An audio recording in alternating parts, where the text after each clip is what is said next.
And they took normal things and made them. We pretty much started everything. Did you see the movie Yesterday? It's really good. It's on, I think it's on Netflix or Amazon, one of those. And then maybe it's on Amazon. Yeah, it's right. I really enjoyed it. Oh, that, yeah. And he just, like, makes all the Beatles songs alone or something. Ed Sheeran was in it. Got too many papers. All right, let's talk a little bit more hard times. Okay, well, let's look again. We don't have time to look at all the passages, so I'll kind of focus on the Louisa and Tom ones. But, you know, you may focus on slightly different things on your paper as you want. But kind of to finish the Louisa story, if you turn to page 218. Wait a minute, that doesn't sound right. I guess I'm right, 218. By the way, I like this book, but I did find the part when she's getting closer and closer to, you know, running off with James Harthouse to be interminable. And the titles are like down, farther, down. It's like, just be done with it, will you? You know, Mrs. Sparson, yay, she's going down. Anyway, that's the one part where I just get a little bit anxious. Come on, get on with it. Again, remember, what do we need to understand about all of Dickens' novels and all of Dostoevsky's novel and all Tolstoy's novels? How are they published? Yeah, paid by the word and published serially. So they have to be cliffhangers. You got to keep people going. That's why even if Brother Karamazov is the best novel ever written, it would be much better if it was about a third shorter and had about a third of the characters. But it just goes on. Because remember, when you read 19th century novels, you're not watching a movie. You're watching a TV series. You're watching a mini-series. That's really much more what it's like. That's why they do kind of get unwieldy, I think, and too many characters here and there. Whereas just, boom, this was written to be read in one shot. But anyway, pretty cool, though. Can you imagine people back then, you know, waiting to get your next, you know, edition to see what's going to happen in the Dickens novel or whatever it is? Waiting and waiting. This is kind of exciting. So, all right, page 218. She comes to her father, and she says, like I said, he gets his comeuppance, and it's the middle of page 218. Father, I curse the hour in which I was born to such a destiny. He looked at her in doubt and dread vacantly. Curse the hour, curse the hour. How could you give me life and take from me all the inappreciable things that raise it from the state of conscious death? This would have been you, Maria, if your parents had forced you to be a business major. See? Thank God we broke from that, or you'd be giving this speech. All that is good and beautiful in life. So sad. Where are the graces of my soul? Where are the sentiments of my heart? All these things that were just left out. What have you done, O Father? What have you done with the garden that should have bloomed once in this great wilderness? She struck herself with both her hands upon her bosom. It's like, it's empty. This is the problem with your utilitarian education. You haven't provided for the inappreciable things, the graces, all the things that can't be plotted on a graph using this and using statistics and all that.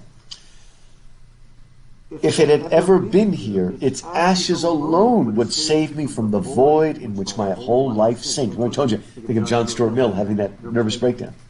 I did not mean to say this, but Father, you remember the last time we conversed in this room? Oh boy, this is the same place where they had the meeting that we read at the end of last class. He had been so wholly unprepared for what he heard now that it was with difficulty he answered, "Yes, Louisa. What has risen to my lips now would have risen to my lips then if you had given me a moment's help. I don't reproach you, Father. What you have never nurtured in me, you have never nurtured in yourself. But oh, if you had only done so long ago, or if you had only neglected me, what a much better and much happier creature I should have been this day." I think of, how many are you fans of Death of a Salesman? These poor kids, it's almost like it would have been better if you just ignored them, you know, and it's a different kind of education problem there. But in a weird way, it's almost the opposite. He puts up this unrealistic dream for himself and his family that crushes them. It's a weird, different, kind of interesting. I don't think he had hard times in mind, but interesting to put the two together. Again, how much happier I would have been if you could have reached out, or if you just ignored me and just let me go. On hearing this, after all his care, he bowed his head upon his hand and groaned aloud. He feels the guilt that who never feels. What character in this book never feels any guilt?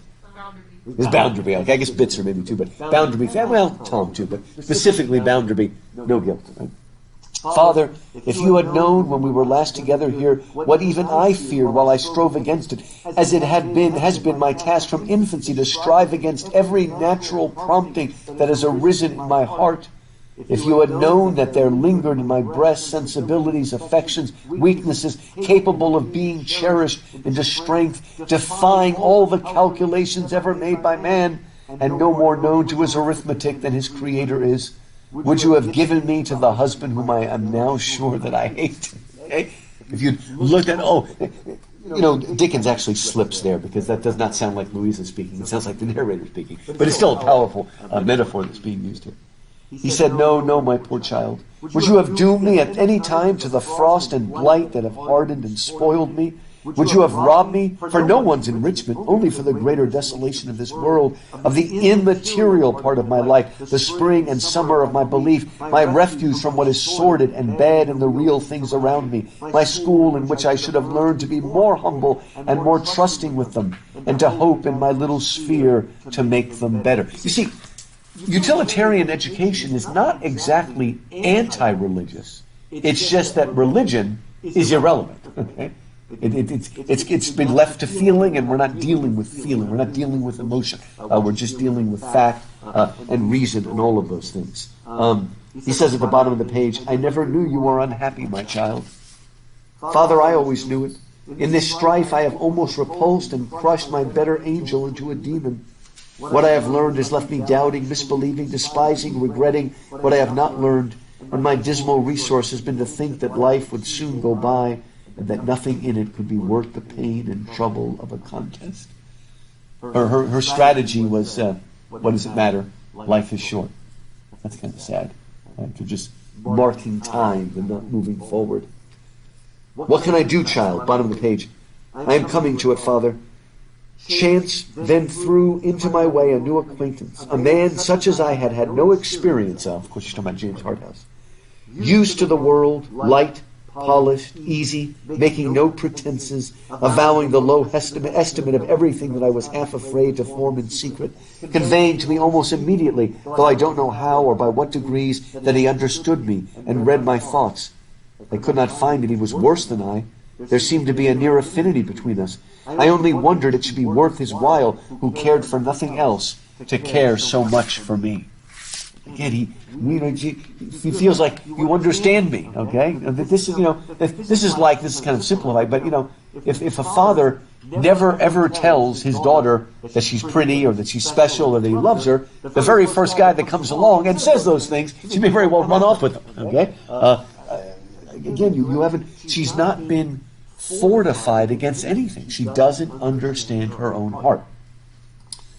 Second to last paragraph. This night, my husband being away, he had been with me, declaring himself my lover. This minute he expects me, for I could release myself of his presence by no other means. I do not know that I am sorry. I do not know that I am ashamed. I do not know that I am degraded in my own esteem. All that I know is your philosophy and your teaching will not save me. Again, she's been left with no resource, no strength to fall back on. Now, Father, you have brought me to this. Save me by some other means.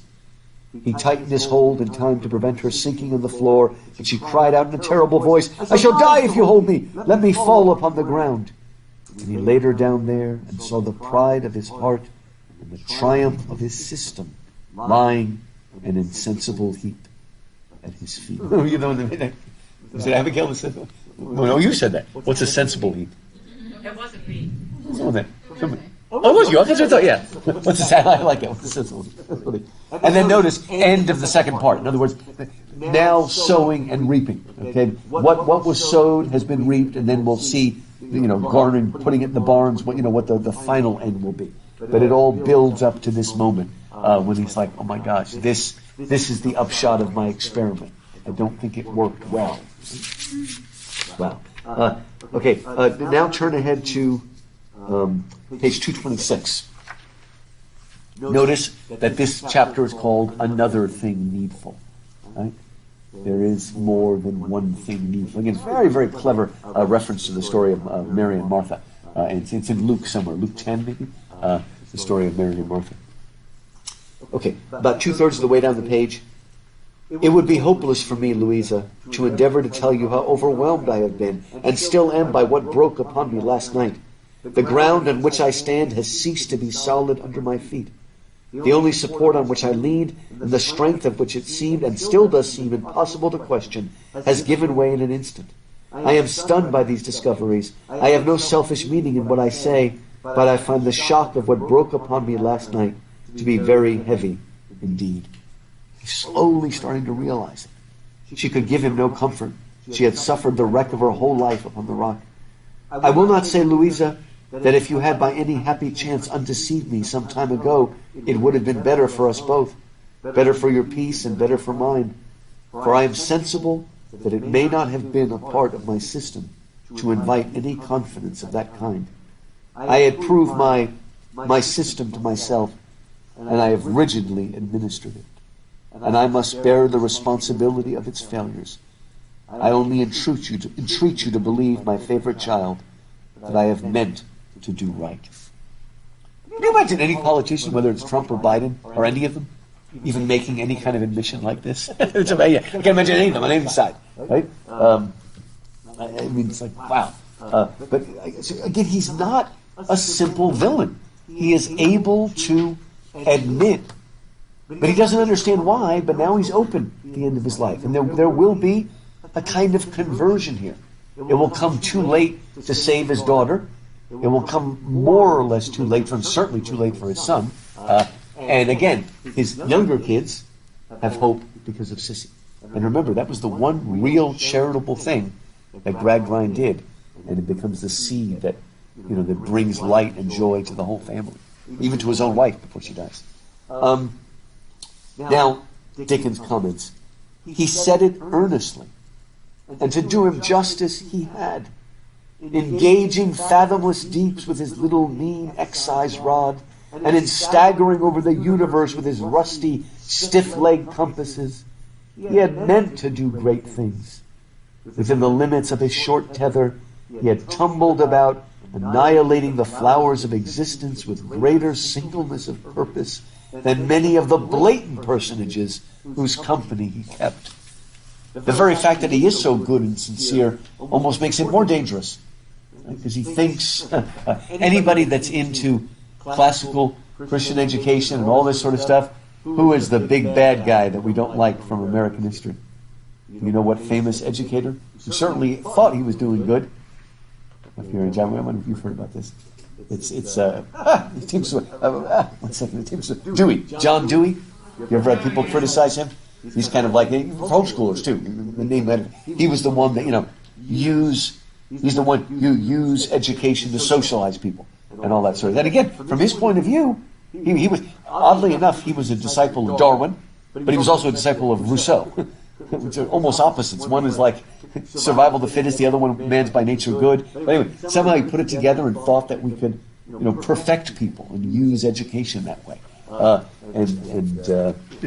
At least, those of us that are kind of into the classical, like, I think he messed up, but I think he meant to do good.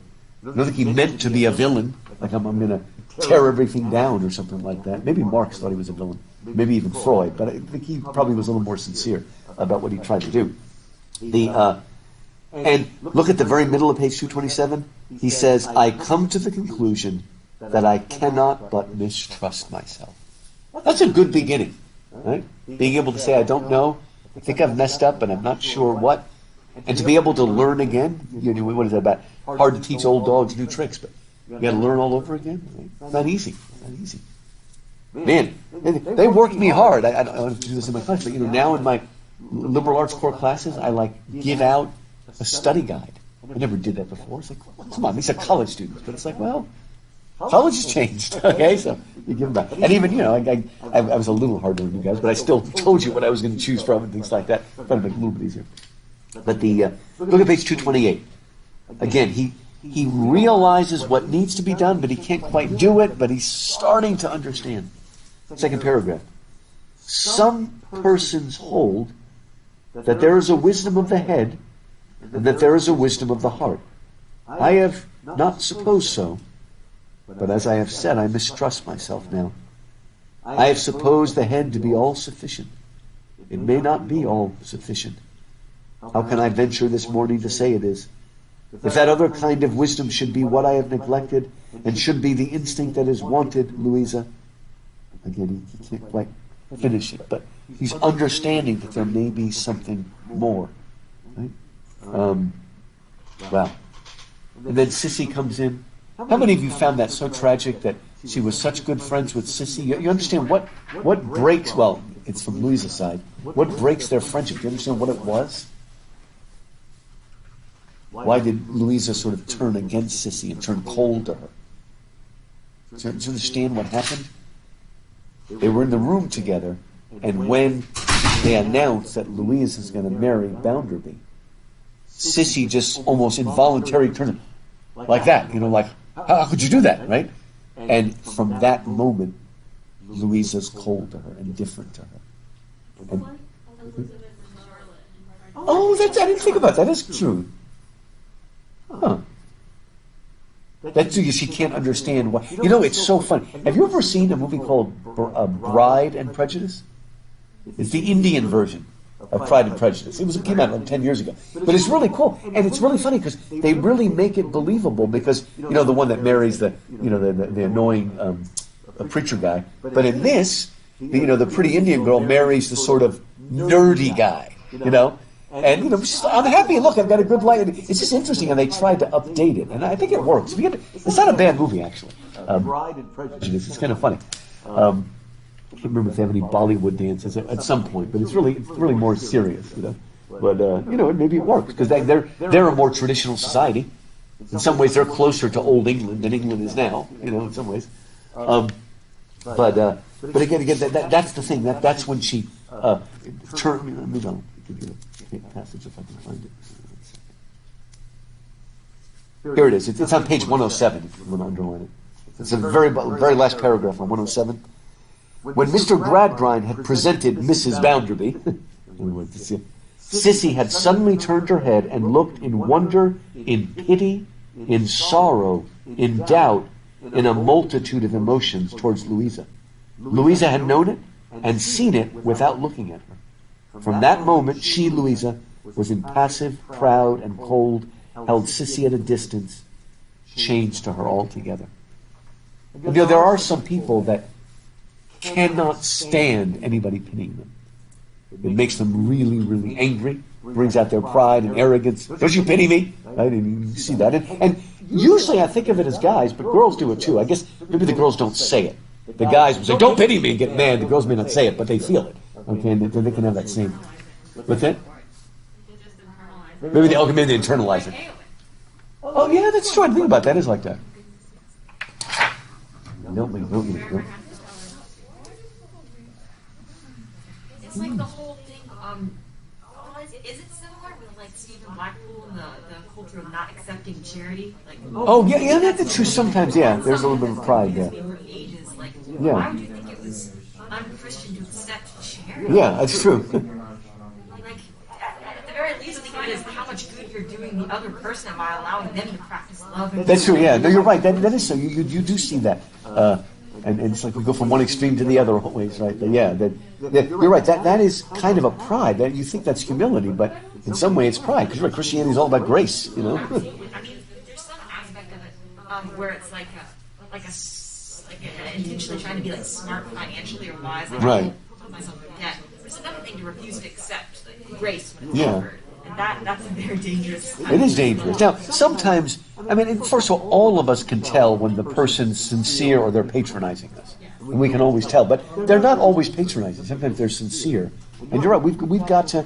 Like I said, it always amazes me that America is in many ways still the Christian country when America's all about pulling yourself up by your bootstraps. I'm not taking any charity, all that sort of stuff. It's still amazing that we still are ultimately the sort of center of Christianity. It's odd because we're not really about grace. I remember hearing a preacher tell a story that apparently they came out with, this is back when I was a kid, they came out with a cake mix that you take it and it said just add water and make your cake. And they said it didn't sell well at all. And then they went back and said add some milk and an egg and then it sold out because it was like too easy. People were like, if just add water, it's like it's too easy and nobody bought it. But then when they made it a little more difficult. Yeah, maybe that's true. You're right. If it's at least an egg, I had to crack the egg. Maybe you should watch me crack an egg. It's demolished. But anyway, I'm amazed at people that can do it. Is it? David in the Bible who wouldn't go wash his leprosy off. Oh, it is a good one. That's right. Yeah, you're right. That's right. Yeah. And they said, if he told you to go to your river and do it, that's a good point. Right? Yeah, it is. And like I said, it is. And, there is a kind of false humility that is really a kind of pride. Right? The boundary has kind of a similar reaction to Louisa with Mrs. Sparsit, who can't stand her being. Oh, it's true. And Sparsit knows what she's doing. Those two, they deserve each other, don't they? Back and forth, back and forth. Terrible stuff. But then Sissy comes, and Sissy understands it on page 230, just to show you, about a third of the way down the page. Have I always hated you so much, Louisa says? I hope not, for I have always loved you, and have always wished that you should know it. But you changed to me a little, shortly before you left home. Not that I wondered at it. You knew so much, and I knew so little, and it was so natural, and in many ways, going as you were among other friends, that I had nothing to complain of, and was not at all hurt. She's just, again, her innocence and stuff. But, does she take care of James Harthouse? We're talking about that. Sissy? Again, that's the best example of how meekness can be strength. She knows what she believes, she stands there, and Harthouse is just completely blown away. He can't do anything. How can you fight against this? If there was any falseness in her, he could play on that. But there's nothing. There's just innocent strength, I guess is what you would call it. You're not, you shall not pass. You might as well be Gandalf, right? But she's doing it with such assertion and doing it completely for her friend. Right? And it's just wonderful. And even Gradgrind realizes it later when she says, Tom's okay. It's always you, isn't it, Sissy? Right? She's the one who's brought something else into the household, something that was missing. In fact, maybe I'm going to underline the phrase when the mother says that.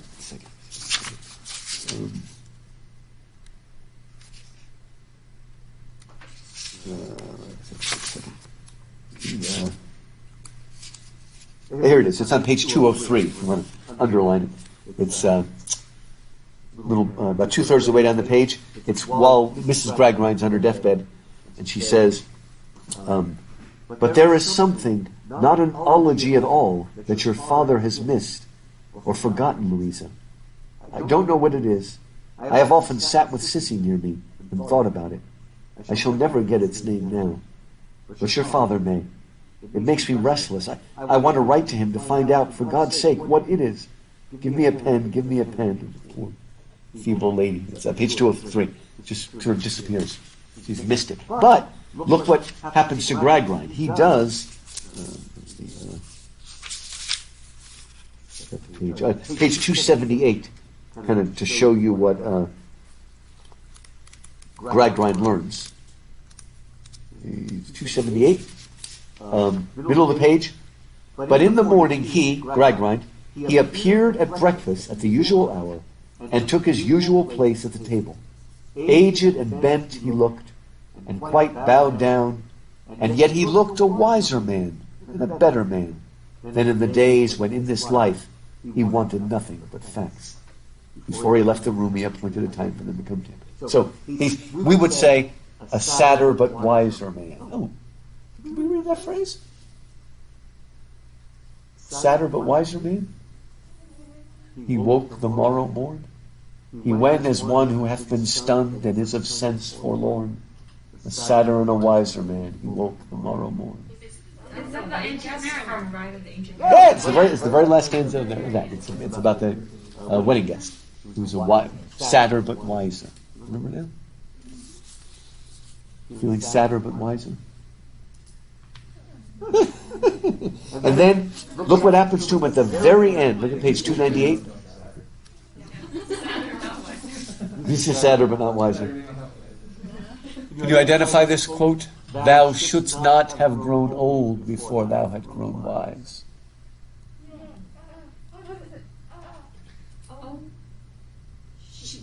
safe guess is Hamlet, but I don't know. I did. That's a good guess. It's not Hamlet this time. For once, it's not Hamlet. That's it. Poor nuncle, thou shouldst not have grown old before thou hadst grown wise. The fool says that too. Well, It's Shakespeare. nope. Oh, come on. Who's the oldest character in Shakespeare? It's King Lear. Maybe I like King Lear. Okay. That's right. Poor King Lear. You should not have grown old before you grew wise. It's a sad thing to be old and yet not wise. You don't like King Lear? What's it? I guess that's true. She's old and has not grown wiser. she really is a character out of Jane Austen, or maybe out of Jane Eyre. You know, again, some ogre character that crushes everything. What's that? We got Lear kicked out of the honor college. We got mixed stuff with everybody. What Macbeth took the place of? It's the first time in the honors college they let you read something shorter rather than longer. Yeah. It's feast or famine in the honors college, right? Either you're reading a 1,000-page novel, or hey, let's read an Epictetus. You know, it's like 30 pages. You know, it's like one extreme or the other. You know. They try to find the need too. We read Herodotus, and we read probably about this much of it. Yeah, that's true. We read a little less. Yeah, that was one of the few times we get to read parts of something. You know. Yeah, Thucydides as well. I'm Yeah. disappointed. Yeah. See, go back and read it all. It's cool. It's also a cool textbook. It's extremely expensive, but it's a cool textbook. Maps and everything in there. Wow. Anyway, so look at page 298. This is what happens in the future to Gradgrind. Look what happens in the future. This is almost the last full paragraph. It says, "Here was Mr. Gradgrind on the same day." We're looking into the future, and on page 298. You know, it's like the end of movies where they scroll that and they tell you what happened to everybody later on. It's terrible, and like not the character of the movie. That's a fun thing. Yeah. But this isn't. Yeah, this is usually it's happy ending. Yeah, you're right. Animal House was the one that started that with funny things, you know, funny endings. Yeah. Surprised somebody actually saw Animal House. It's amazing how many things that started. Food fights and toga parties and every other crazy thing. Anyway, okay, so here was Mr. Gradgrind on the same day and in the same hour, sitting thoughtful in his own room. How much of futurity did he see? Did he see himself a white-haired, decrepit man, bending his hitherto inflexible theories to appointed circumstances, making his facts and figures subservient to faith, hope, and charity, and no longer trying to grind that heavenly trio in his dusty little mills? Probably a reference to John Stuart Mill. Did he catch sight of himself, therefore much despised by his late political associates? He's still trying now, but everybody else despises it. But he's learned, okay? He's grown, it's better. He's better than when he thought the facts were the one thing needful. I mentioned that I think that the saddest moment in this whole book is on page 299. We get to hear what happened to everybody. We hear about Tom, who, now he loves his sister, writing her letters. You can see the tears, and then he gets an illness and he dies trying to get home, and it's terrible, right? This is the very bottom of 299. It says, he died in the hospital of fever such a day that, did Louisa see these things? Such things were to be. And then this sad, herself again a wife. Did Louisa see this? A mother, lovingly watchful of her children, ever careful that they should have a childhood of the mind no less than a childhood of the body, as knowing it to be even a more beautiful thing, and a possession any hoarded scrap of which is a blessing and happiness to the wisest. Did Louisa see this? Such a thing was never to be. It's like, wow, there are consequences of this. But Louisa, happy sissies, happy children, loving her, all children loving her, she, grown learned in childish lore, thinking no innocent and pretty fancy ever to be despised, trying high to know her humbler fellow creatures and to beautify their lives of machinery and reality, because it's still Coketown with mills, but trying to bring something better to it, with those imaginative graces and delights without which the heart of infancy will wither up, the sturdiest physical manhood will be morally stark death, and the plainest national prosperity figures can show will be the writing on the wall. What is the writing on the wall? I think that was the song of the last James Bond movie. But what is the writing on the wall? Good. It's in Daniel. Yeah, very good. Parsi, Tekla Parsi. That's the last Belteshazzar, the last king. Belshazzar, the last emperor of Babylon. Yeah, and then that very night, in came Cyrus, in came the Persians and destroyed them all. Yeah, I don't know, but yeah, the writing's on the wall. It's just like it's a sign of impending doom. It is ultimately, yeah, the writing's on the wall. It's just coming. Yeah. Is the writing on the wall for our country? I'm not sure. Okay, we'll see what happens. It's a pretty weird phrase if you don't know the biblical origins of it, Yeah. You're like, someone wrote on the wall. Yeah, I know, what is that? And it's cool. And I remember reading in one of my study Bibles that, they found a big wall in the Persian palace that was like 3 sides brick or whatever, and 1 side was plaster. Just like it describes it, where it's writing on the wall. So that's really cool. Writing's on the wall. Right? Okay, let's look at what happens to Tom. I can't do everything, but at least let's look at what happens to Tom. I've got the page number here. Find it. Page 285. Page 285. And your papers are due next week. Yay! And again, email me, just the same way. Okay, this is so funny. He has to be saved by the circus people, right? It comes full circle, it's all good, right? That good screenplay writing, whatever. If you mention something, if there's a gun in the room, somebody better use it, right? I mean, that's right? There's a name for it. It's the... Oh!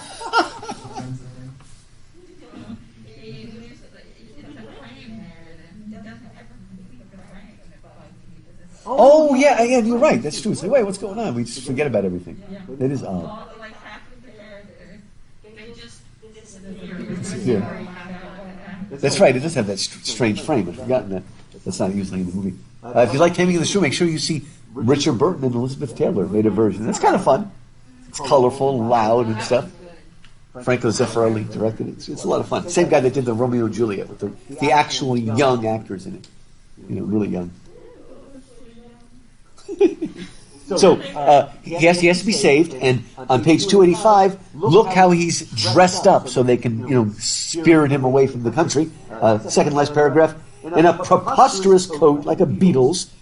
Beetle is like Oliver Twist, Mr. Bumble. He's a beetle. Anyway, like a beetle's with cuffs and flaps exaggerated to an unspeakable extent, in an immense waistcoat, knee breeches, buckled shoes, and a mad cocked hat with nothing fitting him, and everything of coarse material, moth-eaten, and full of holes, with the seams in his black face where fear, because he said, what do you call that stuff? Grease. Grease paint. Thank you, that's the right word, grease paint. Got the grease paint on. With the seams in his black face where fear and heat had started through, the greasy composition daubed all over it, anything so grimly, detestably, ridiculously shameful as the whelp in his comic livery, Mr. Gradgrind never could by any other means have believed in weighable and measurable fact though it was, and one of his model children had come to this. We got the same thing. First you've got the insensible heat in front of him, now you've got the preposterous Tom, all of that sort of stuff.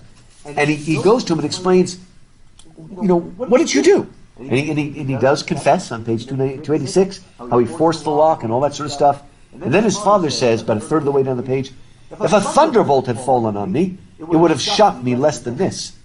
I don't see why. So many people are employed in situations of trust. So many people out of so many will be dishonest. I have heard you talk 100 times of its being a law. How can I help laws? You have comforted others with such things, Father. Comfort yourself. It's like getting your own lesson back to you. Right? I think it's really funny. Gradgrind reproaches him and it's going to be shot, and Tom's response is just, well, it be like that sometimes. Yeah, it's like, hey, just tell me, why are we getting passionate about it? He doesn't even defend his actions. That's true, yeah. He says it's bound to happen. That's right, yeah. It's just bad luck. I can't find facts, figures, statistics. That's it. I'm the bad one. But you're right. It's because he's dispassionate. It's just statistics for him. Yeah. And then Bitzer. I hope none of you will give birth to a Bitzer. Okay? Scary looking dude. Okay? And then he's just about to escape when Bitzer shows up. Right? Again, this is he's getting his comeuppance. Have you seen a movie where somebody gets his comeuppance? I wonder if Mary has seen it. But the most famous movie, No, it was just Okay, the most famous movie was made by Orson Welles. You've never seen The Magnificent Anderson, have you? Oh, yeah, okay. Yeah, it's all about him getting his comeuppance. That's probably the most famous movie of that. Wait, live action what? You know, Cat in the Hat movie? Oh! He gets his comeuppance. That's what they have to go all the way back. It's a famous story. Everybody's waiting. And in the end, he gets his comeuppance, but nobody cares. Nobody cares after he got his comeuppance. Based on a novel by Booth Tarkington, one of those big American writers that I don't think anybody reads anymore, but look at one of Pulitzer. Yeah, he won a Pulitzer, I think, maybe with that one. Anyway, so right there on the chapter 8, the second paragraph, "Bitzer," said Mr. Gradgrind, so miserably, and he says, "Have you a heart? The circulation, sir, could not be carried on without one. No man, sir, acquainted with the facts established by Harvey relating to the circulation of the blood can doubt that I have a heart." Again, talk about a concrete thinker. You're getting right back. Well, by the way, we mentioned that phrase from A Christmas Carol. If they are to die, then let them do so quickly and decrease the surplus population. Does that phrase come up again in the book or any movie version you've seen? Don't you remember? Okay, it's the ghost of Christmas present allows Scrooge to see among things. What does he see? He sees the Cratchit family having their celebration, right? And he sees, Tiny Tim, and he says, "Tell me, Spirit, will the boy live?" And he says, "What he says, I see a crutch without an owner and an empty stool in the corner." That's when they put the kid like the dunce cat. "I see an empty stool in the corner. I see a crutch without an owner. If these things persist, the boy will die." "No, please tell me the boy will live." And that's when he says, "Shouldn't he die?" And he says the same words back to Scrooge, and then he feels it heavily. Right? It's coming back, and it's more than just getting your command. It's understanding that these things have consequences. Is it accessible? Your heart, is it accessible to any compassionate influence? It is accessible to reason, sir, and to nothing else. They stood looking at each other, Mr. Gradgrind's face as white as the pursuers. What motive in reason, can you have for preventing the escape of this wretched youth, and crushing his miserable father? See his sister here? Pity us. Sir, again in a very businesslike, logical manner, since you ask me what motive I have in reason for taking no Mr. Timeback to Town, it is only reasonable to let you know. I will get his job in the bank, all of that sort of stuff, right? If this is solely a question of self-interest with you, I beg your pardon for interrupting you, sir. But I am sure you know that the whole social system is a question of self-interest. Greed, for lack of a better word, is good. Okay? It's all about self-interest. What you must always appeal to is a person's self-interest. It's your only hold. We are so constituted. I was brought up in that catechism. Right? Now, we normally use that word for learning in church, but this is the school, has been his catechism. When I was very young, sir, as you are aware. Well, what sum of money will you set against your expected promotion? Thank you, sir, for hinting at the proposal. Thank you for appealing to me. But I will not set any sum against it. He said, knowing that your clear head would propose that alternative, I have gone over the calculations in my mind. He's figured it out, right? If he lets him go, then he'll have a mark against it. And he's figured it out exactly logically. And again, there's nothing he can do. Bitzer, top of page 290, stretching out his hands. See how miserable I am. Bitzer, I have but one chance left to soften you. You are many years at my school. If in remembrance of the pains bestowed upon you there, you can persuade yourself in any degree to disregard your present interests and release my son, I entreat and pray you to give him the benefit of that remembrance. I really wonder, sir, to find you taking a position so untenable. My schooling was paid for. It was a bargain. And when I came away, the bargain ended. And then Dickens comments, it was a fundamental principle of the Gradgrind philosophy that everything was to be paid for. Nobody was ever on any account to give anybody anything or render anybody help without purchase. Gratitude was to be abolished, and the virtues springing from it were not to be. Every inch of the existence of mankind from birth to death was to be a bargain across a counter. And if we didn't get to heaven that way, it was not a politico-economical place, and we had no business there. I do not deny, said Bitzer, that my schooling was cheap. But that comes right, sir. I was made in the cheapest market and have to dispose of myself in the dearest. Okay? So that's it. Pure logic. It's been nothing personal, just business. On the other hand, why does Mr. Sleary help the kid? It's very simple. In the middle of page 291. The squire stood by you, Cecilia, and I'll stand by the squire. Very simple. By the way, it took me a while to understand how he speaks. He's not actually speaking with a lisp. Do you understand why he speaks this way? It's not even exactly an accent. It's because he's asthmatic. And so he's like, the squire stood by you, Cecilia. In other words, he can't get the breath to say that thing. It took me a while when I read it again. Oh, that's what he's doing. So it's not exactly that kind of an accent. It's some people that are short of breath are having a hard time saying those letters. So that's why he's kind of heavy and all that sort of stuff. And probably has autoimmune diseases. I was all worried the other night thinking of poor Maria. What are you going to get? What horrible disease are you going to get? So we're going to keep you healthy. In the family. So the okay. Just quickly before we at least start on. Just a few things. I find it very ironic that the two sort of Christian messages in this book are put in the mouths of the two people that you can't understand. Wonderful. And again, I'm still trying to find somebody that can figure out, because I said even Abigail herself couldn't figure out what exactly that accent. I half the time I don't know what he's saying. Oh, that one, but the other one, Stephen Blackpool. What he's doing, what that accent is, I don't know. Yeah, gonna do it, right? But did you understand what is the motto that he lives by? He's always saying that all's a muddle. That's what he's saying right in the beginning. It's all a muddle. You know, I can't make any heads or tails of it. He tried, and he even says to Boundary, I don't know what the answer is. That's why I'm a worker, and that's why you're in charge of it. You guys got to figure out. And I'm not the one that figure. I'm in the middle of it, right? All's a muddle. But then when he falls in the shaft, and again, that mind, when it was working, devoured workers, and now that it's defunct, it's still literally devouring them. He actually says that, Stephen. But while he's trapped down there, looking up, suddenly the muddle clears and everything gets focused. Because he said, when I fell in there, I was angry at everything, and I was even accusing Louisa. Right? I was thinking she must be as bad as her brother, but she was actually innocent. She didn't realize what was going on. And slowly his anger went away as he focused on that star. And what does he come to believe that star is? It's like the what star? It's like the Star of Bethlehem that the Magi followed to the Christ child. Is what he imagines that it is. Right? Oh, you wish? Okay, I didn't hear you. Okay. It's the mask. We can't hear it. It's the mask.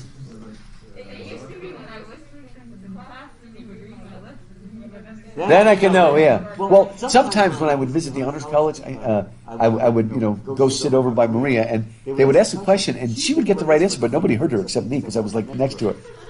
Speak up, You were making up for your friend Allison, who shouted everything from the rooftops. Yeah. Oh, you all going to be together? Are you going to be with them too? Should we put you in? They're going to do the Monday, Wednesday. They're going to do the Monday, Wednesday, 12 to 2:05. If you want to join them. You need to do the what? There's an evening one this time?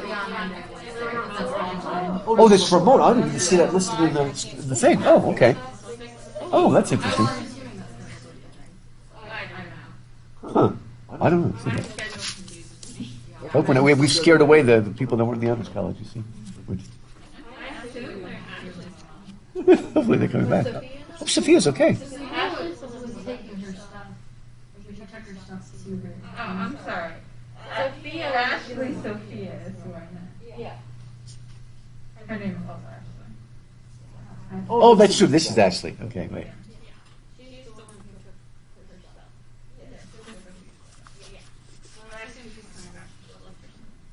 But yeah, now in discussion, instead of like whispering the right answer, everyone just kind of like makes eye contact with the person next to them over the mask, and it's just like, did you see that? Oh, okay, we do that now. It's getting really inconvenient to like ask for a pen or anything because you have to start with Oh, bring a pen to class. He brought a toothbrush. Who was this? He went to the dentist yesterday, Oh. and he had a toothbrush that he got from the dentist, and then He thought it was a pen. Yeah, so he he- didn't actually pull it out. He just That's kind funny. of felt it.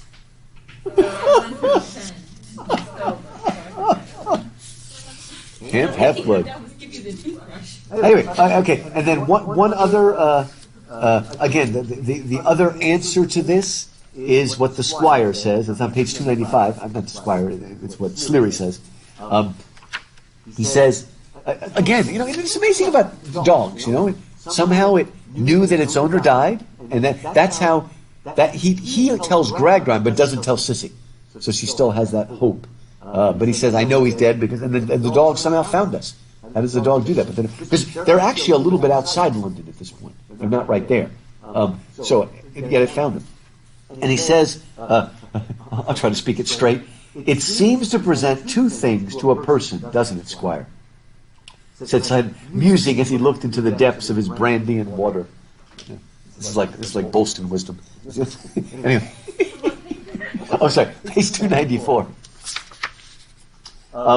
He says, one, that there is a love in the world, not all self-interest after all, but something very different. And by the way, he's talking about the dog, but he is also kind of talking about Sissy as she keeps the water, the 7 oil stuff, for just keep believing he's going to come back. There's something beyond self-interest that doesn't define everything.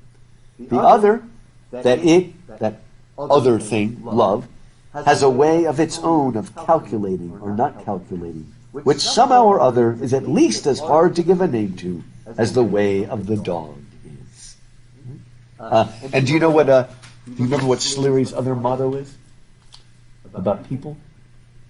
People must be amused. What he always says is, you don't have to give me any money, but what's that? Yeah, people must be amused. I mean, that he said, please, sir, don't speak ill of us. Okay, people can't always be working and making money. They need to be amused. There's a time when they need to just play and relax and stuff. You can't always be at the Gradgrind, okay, or you're going to end up like John Stuart Mill and have a nervous breakdown.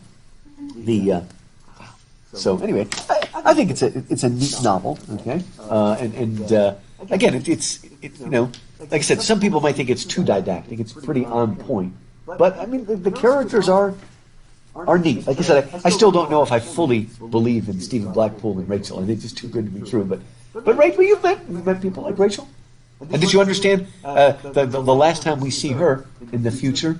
What is Rachel doing? She's still working and slaving away, but what's she also doing? And if you picked up, she's taking care of the alcoholic wife of Stephen. So she's, I mean, again, just this pure sense of pity that she's still doing that. And then Bounderby dies, and he leaves it in his will that like these dozen people will be called Bounderby, and it's just crazy, hysterical sort of stuff. You Noodle. You want to call somebody a Noodle now? Have you thought about that? Noodle. All right, let's just get started on something. I just want to give you the background to In Memoriam, and then we'll dig into that itself next week. But it's I think it's page 9 and 10 of your handout, of your horseback. Is that? We'll save that there, and you'll be thinking about your papers or any questions. You can shoot me an email, and there's always the Academic Success Center. So anyway, okay. Now, one of the best ways to understand the Victorian age and to understand what we call aesthetic history, the sort of history of the arts. And I like to see it as a pendulum swing going back and forth between certain ages that put a focus on the group and other ages that put a focus on the individual. Right? And in some ways, ages kind of go back and forth, pendulum swing. Now, generally speaking, through most of human history, the focus was on the group, the tribe. It's not about the individual rising up and being an individual genius and stuff. It's focused on the group. Where is the first place, at least in Western history? We often consider this the birthplace of humanism, the beginning of this idea of the individual. You know where it would be? What's that? That is good, but farther back. Okay, great. It would be the golden age of Greece. A lot of people see that. That is the crucible. That's the birthplace of humanism. The time of Aeschylus, Sophocles, Euripides, Herodotus, Thucydides, Socrates, Plato, all those, Phidias, all those different folks. We see it as, one of the first times when we start focusing on the individual, right, within the polis, right? And we call that the classical age, right? Then, as we move from the classical age to the Middle Ages, the Middle Ages is much more focused on the group and your placement and your role in society and all that sort of stuff. The Middle Ages is very much group-oriented. Then, when do we go back to the individual? The Renaissance, right? And of course, what does the word Renaissance mean, literally? Rebirth. And it's a rebirth of the golden age, the classical, and Rome and Greece and stuff like that, right? So the Renaissance, we see it as a return to a focus more on the individual than the group. Then, when we go into the 18th century, the age of reason, there's actually more a focus on the group again, the city, building things, all of that sort of stuff. Then, with the Romantics, we go back to the individual again.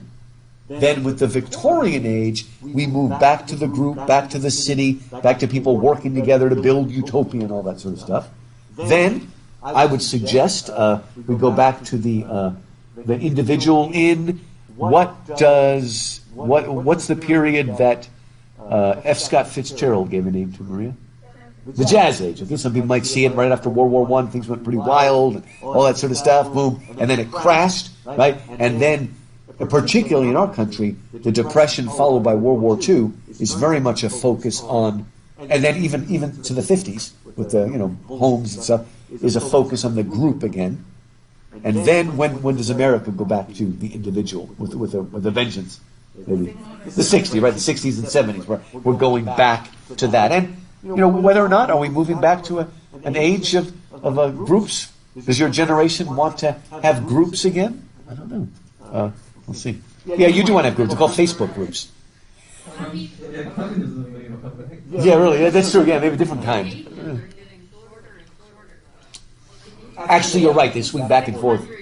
That's true. Yeah. Just like we're always getting the speech about what this generation is like, but the generations keep getting shorter and shorter. So like every 10 years they're different. I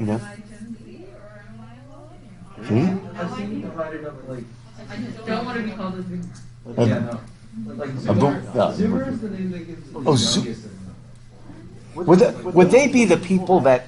Well, no, I think you guys are. That's right. Do you ever remember a time when you didn't have smartphone? You weren't like, yeah. But I also remember when my parents got smart. Yeah, I remember a time when my mother didn't have a phone. Okay, just a little bit there, yeah. And the anxiety levels quite exactly when that started, when the people that grew up with all the technology all the time. Strange stuff. Yeah. So we've got here with the Victorian age a focus on the group again and your duty. You're not the removed poet. You need to be a public figure in some way or another. Now, I start there. I'm saying I have because this is part of a whole series I did. What is the beginning? Like I said, for Romanticism, I suggested the beginning of Romanticism is the French Revolution, 1789. Now, I guess technically speaking, the beginning of the Victorian age is 1837 because that's when Victoria was crowned, right? A lot of historians say it began in 1832 when the first Reform Bill was. Now, what the first Reform Bill is, it expanded the suffrage, the vote, and it's important because it's then when you're starting to see the power shifting slightly away from the aristocrats and more towards the rising middle class, the merchants and all. So that's why a lot of people say that's the beginning of the Victorian age. But I would argue that the spiritual beginning of the Victorian age is when Tennyson's good friend Arthur Henry Hallam died in 1833. So we're going to talk about that because that event changed Tennyson, and Tennyson was so influential. I mean, just like Wordsworth sort of embodies the whole Romantic age, Tennyson even more is the Victorian age. I mean, his poetry perfectly sums up the Victorian age, and everything he struggled with and everything he wrestled with is what the Victorians wrestled with. Right? So, I tell the story here, starting with A. He grew up in a very large family, kind of in a parsonage. They were wild and harum-scarum children and stuff like that. And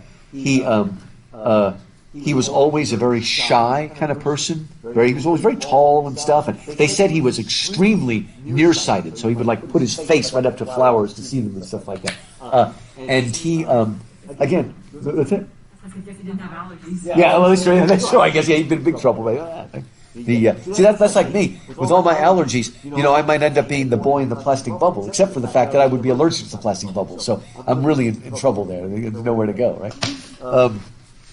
They made a really weird movie with Julianne Moore, who's a very good actress, called Safe, where she's got these allergies and stuff like that. It's kind of you might enjoy it. It's called Safe.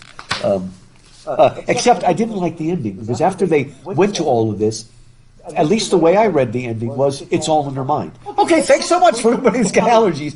After all this sort of stuff, there's sort of the suggestion that it's all in her mind. Anyway, first of all, just because something's in your mind doesn't mean it's not real, by the way. I mean, yeah. I mean, as they said, that's real, okay? And sometimes if you have a real phobia, it's real, okay? Oh man!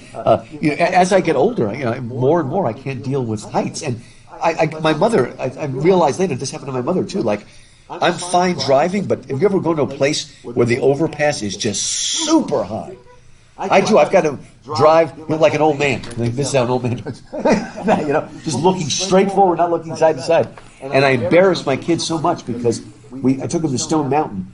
And you know those things where you pay money and then you hook yourself up and you walk on things that are real high?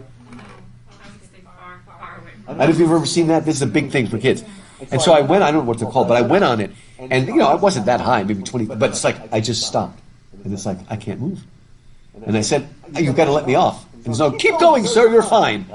Idiot, he's like your age. So I walk over and then it's, look, sir. And I sat down and said, I'm not moving. I can't move. I'm so dizzy right now. So, but anyway, I embarrassed my poor kids. That was like, wasn't even 50 at that point. But anyway, that's just it. And then it's because it's all about your ears. It's your inner ear, which is the balance.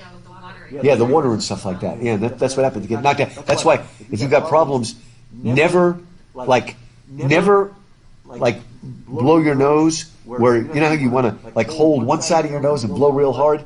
That's the perfect way to blow out your ears if you have a problem with your ears. I'm not going to kill you, but I mean, if you've got, that happened to me. Like I blow too hard and then suddenly I'm dizzy because I've knocked out the little thing there. So you've got to be careful with that if you've got that. But anyway, it's weird. I don't know how I got off on that. But anyway, the reliving it, I've been okay. Oh, phobia, that's right. Things in your head. There we go. Things in your head. Okay. So, now, when Tennyson was young, Tennyson is one of the few people that only wrote poetry. He didn't write any prose, never had a day job. All he did was write. And he wrote a lot of poetry. Right? And, of course, he didn't have a laptop. He didn't have a word processor. The greatest invention of modern man, as far as I'm concerned, is the word processor. My God, in my life, I would not have written all the books I wrote without the word processor. If Shakespeare had a word processor, he probably would have written 3 times as many plays. If he had a ballpoint pen, he might have written twice as many. It would be nice, okay? Anyway, you know that C.S. Lewis wrote his books with a dip pen. Amazing. Maybe something, yeah. Yeah, I know, but he said, he'd dip it. I don't know. I guess he got so used to it. But he was Lewis. So if you look at Lewis's handwriting, a lot of times there are like almost no crossouts, especially with the Narnia books. He just wrote them. That's why Tolkien hated it. Tolkien brooded over everything, and Lewis just in his spare time. Yeah. Oh my gosh. Yeah. But Lewis. It did turn out good. It is worth it.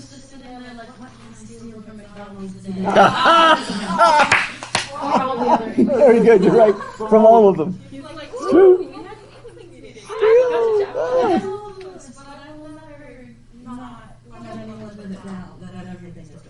But he admitted that. I don't think I've ever written a book that I didn't quote him. He says. I mean, he even published a book called George McDonald, a celebration or something. Yeah, it's like what do you call that? A little reader with different excerpts.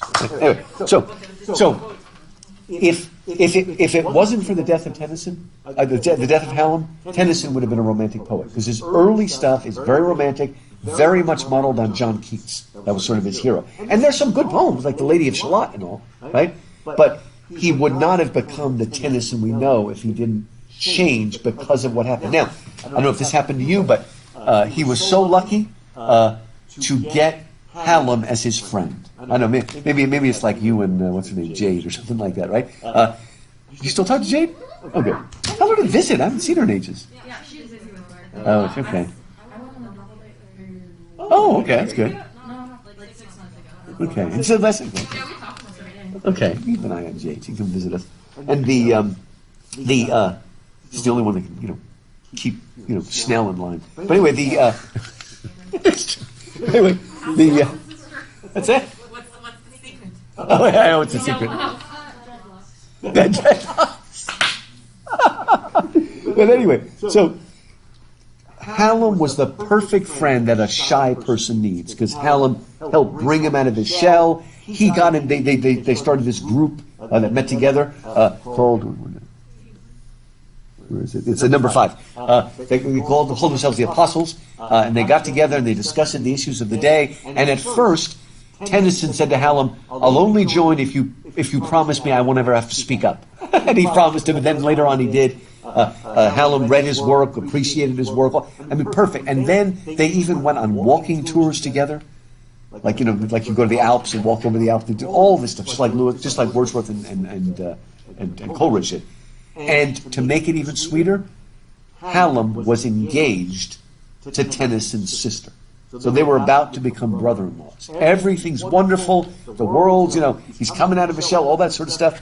And then Hallam was like 22 years old. He was visiting Vienna. He got sick suddenly, like a real quick fever, and just died.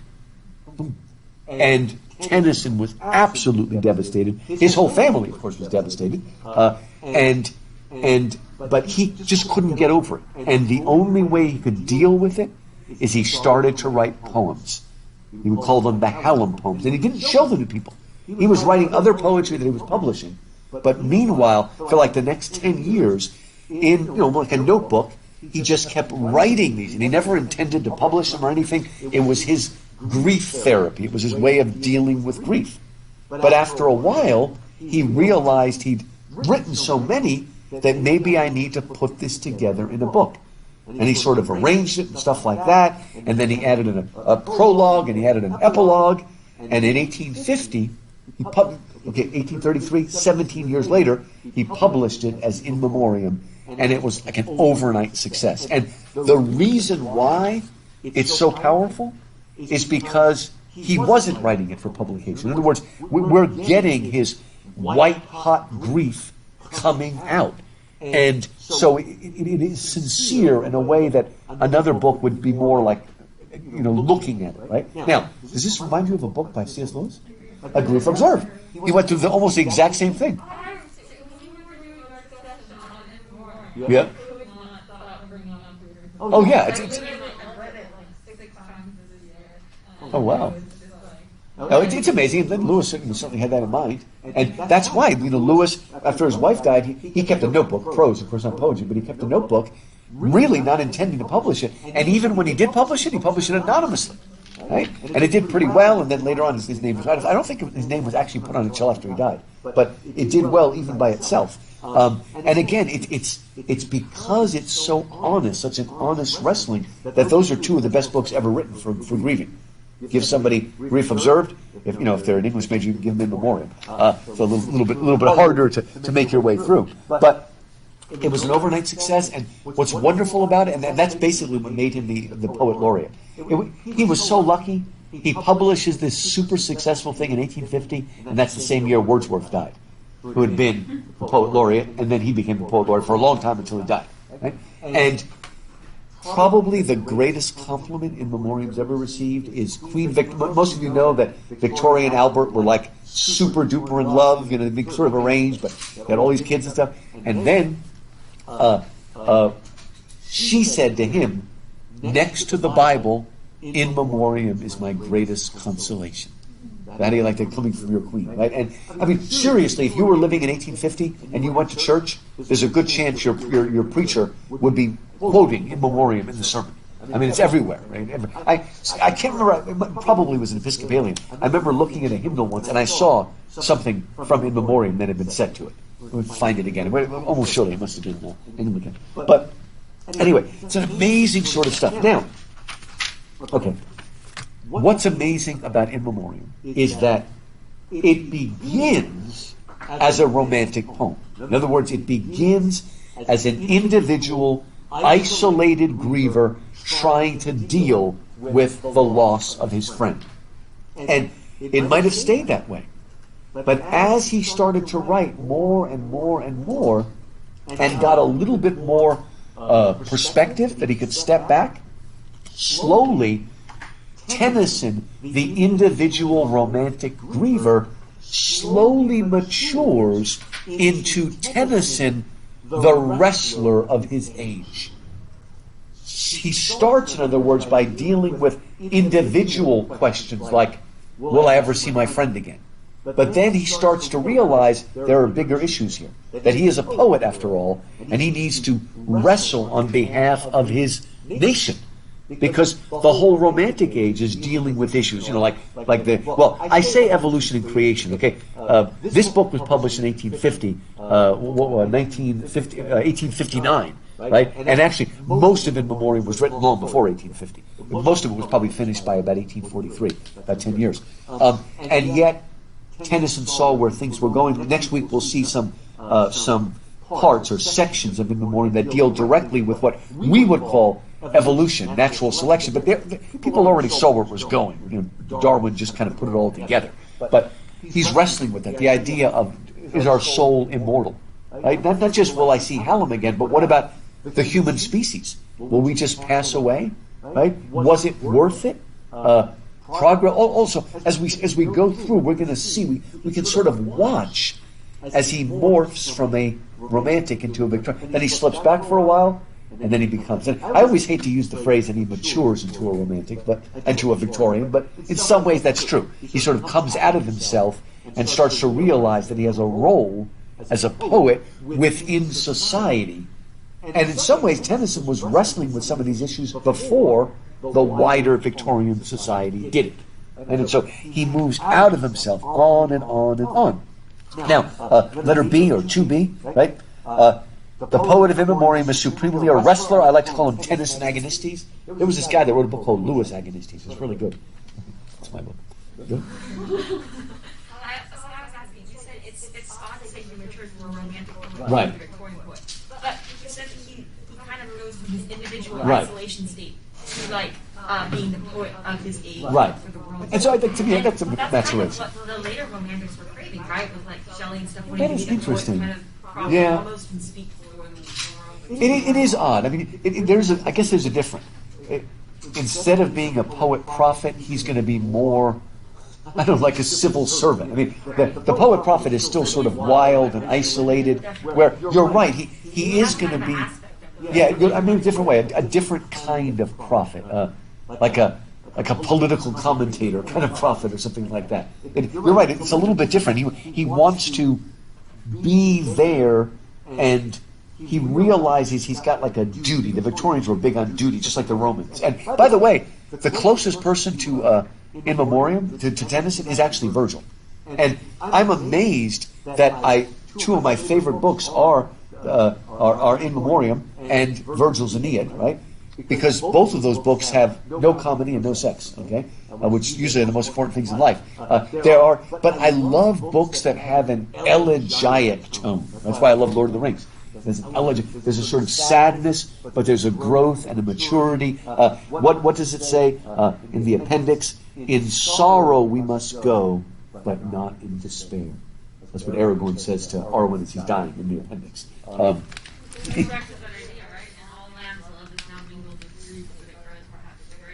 beautiful. See? Oh, does it make you want to get back into there? Oh, see? Anyway. That's right. All of you that could be taking my Lord of the Rings class already took it, right? So we'll have to see. She was, and I don't want to push her too much because she doesn't like long classes, but we'll see. I know it is Lord of the Rings. I wish you can. I think we'll get Ellie. See if he can do it. Anyway, just really quickly, it's going to become a theodicy. You ever heard that word? What is a theodicy? Theodicy. Very good, that's right. Yeah. He actually coined that word. A theodicy is a meditation on God's justice, or maybe his injustice. Why do the ways of sinners prosper? What is the origin of evil? These are all theodicies. What big, long book in the Bible is a giant theodicy? The book of Job. Okay, good. You know there's a little book that's a theodicy too in the Old Testament? Why do the ways of sinners prosper? Have you ever read Habakkuk? It's a kind of small version of a theodicy.